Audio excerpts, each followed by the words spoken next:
तिकडे नाशिकमध्ये खड्ड्यांमुळे मृत्यूचं सत्र हे सुरूच आहे। खड्ड्यांमुळे अंबड एमआयडीसी परिसरामध्ये एका दुचाकी स्वाराचा मृत्यू झाला। 40 वर्षीय निलेश कोतकरांनी जीव गमावलेला आहे। गेल्या काही दिवसांमध्ये खड्ड्यांमुळे हा चौथा मृत्यू आहे। शहरातील रस्त्यांच्या दुरावस्थेमुळे नागरिकांमध्ये आता प्रशासनाच्या विरोधात संतापाची लाट उसळलेली आहे। जबाबदार अधिकारी आणि ठेकेदारांवर सदोष मनुष्यवधाचा गुन्हा दाखल करण्याची मागणी केली जाते। किरण गोटूर आमचे प्रतिनिधी जोडले जातात त्या बातमीच्या संदर्भातली अधिकची अपडेट देण्यासाठी। किरण, अतिशय दुर्दैवी ही घटना आहे। 2 दिवसांपूर्वी नाशिकच्या अंबड परिसरातील एक्सलो पॉइंट जवळ या दुचाकी स्वाराचा जो आहे तो अपघाताने मृत्यू झालेला आहे।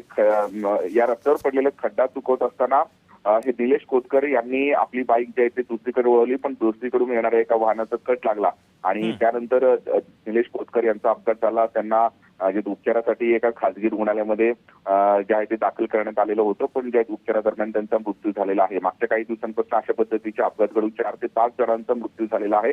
या सगळ्या विरोधात आता नाशिककरांमध्ये एक संतापाची लाट असल्याचं आपल्याला बघायला मिळतं, कारण पावसानंतर नाशिक शहरातील रस्त्यांवरती मोठ्या प्रमाणात हे खड्डे पडलेले आहेत। अक्षरशः रस्त्यांची चाळण झालेली आहे। या सगळ्याच्या विरोधात आता विरोधक आणि सत्ताधारी नगरसेवक सुद्धा आक्रमक झालेला आहेत। लवकरात लवकर खड्डे बुजवावे अशा पद्धतीची मागणी होत आहे, पण या सगळ्या खड्ड्यांमुळे 4 ते 5 जणांचं हे दुर्दैवी मृत्यू जे आहे ते मागच्या काही दिवसांमध्ये झाल्याचं बघायला मिळतं। अगदी किरण, अत्यंत महत्त्वाची अपडेट या बातमीच्या संदर्भातले पोहोचवलेले आहेत। तुर्तास धन्यवाद।